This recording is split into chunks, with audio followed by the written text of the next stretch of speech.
দেখো দুটারই আদি বেগ দেওয়া আছে, U1 U2, U1 U2 যদি মুখোমুখি সংঘর্ষ হয় তাহলে U1 টা প্লাস মান ধরতে হবে, U2 টা কি মাইনাস ধরতে হবে, মাইনাস। এই অঙ্কে এটাই প্রবলেম যে সূত্র তুমি যতই মুখস্থ করো এই মাইনাস মানটা না বসালেই তোমার অঙ্কটা ভুলে যাবে। ঢাকা বোর্ড 25 যাচ্ছে এভাবে। দেখো এটা তোমাদের HW থাকলো, আমরা সূত্রের ব্যবহার না করতে পারি, শুধু সূত্র মুখস্থ করে কোনো লাভ আছে?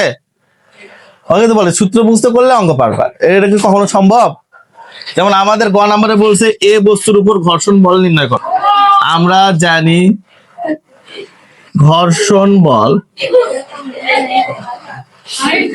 F ইকুয়াল কি বাবা, মিউ ডাব্লিউ, ঠিক না? তাহলে এখানে দেখো ঘর্ষণ সহগ যেটা, ঘর্ষণ সহগ মিউ, এখন হচ্ছে ডাব্লু কে বিশ্লেষণ করতে হবে, আমার ভর লাগবে আর তরল লাগবে, ঠিক আছে? এ বস্তুর ভর কত বাবা, 25 কেজি, 25 কেজি। আর হচ্ছে ত্বরণ তো আমাদের মুখস্থ, ঠিক না? ত্বরণ জি এর মান হচ্ছে কত, কনস্ট্যান্ট 9.8। এর উদ্দীপকে দেওয়া থাক আর না দেওয়া থাক, আমাদের এখানে হচ্ছে হ্যাঁ ঘর্ষণ বল F ইকুয়াল কি হোয়াট, তাহলে আমাদের মিউ এর মান কত 0.2, কিন্তু ডাব্লিউ কে ভাঙলে কি হয়, মানে এটা ওজন নির্ণয় সূত্র ডাব্লিউ ইকুয়াল এমজি, ঠিক আছে?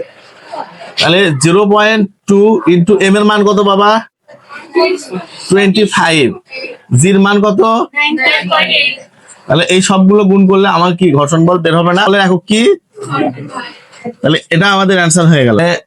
আমরা জানি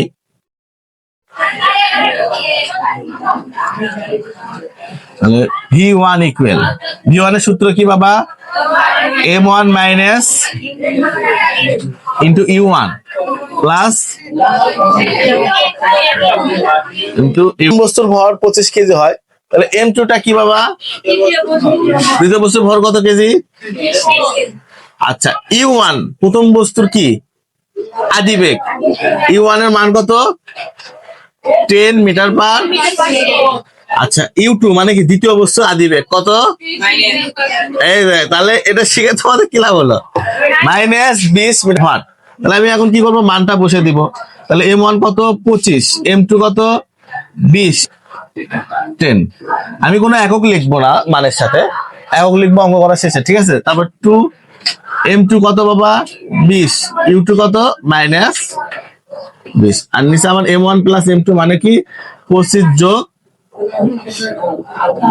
20 বাবা -16.67 metre per second. V2 M1 plus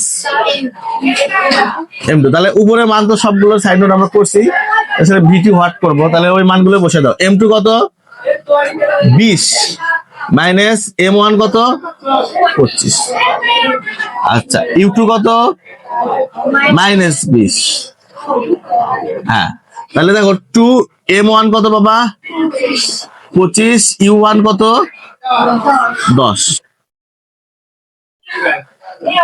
এটা P1 ধরো, ভরবেগকে P দ্বারা প্রকাশ করা হয় না বাবা, U1 প্লাস কি M2 U2। তুমি এখন শুধু সংঘর্ষের পূর্বে ভরবেগ লেখে সমান লেখে সূত্রটা লিখতে পারতা, কিন্তু ভরবেগকে যেহেতু P দ্বারা প্রকাশ করা হয় আমি ওই জন্য এটা P ধরলাম। হ্যাঁ এটা হচ্ছে সংঘর্ষের পূর্বের, দেখো সূত্র এই অংশ লেখা আছে সংঘর্ষের পূর্বের ভরবেগে। আচ্ছা তাহলে আমি এখানে মান বসে দেবো, আমার এই অংশে M1 কত বাবা 25, U1 কত, মাইনাস ব্র্যাকেটে দিতে হবে, ঠিক আছে? ভরবেগ, ঠিক আছে, কেজি মিটার পার সেকেন্ড। তাহলে সংঘর্ষের পরের ভরবেগ,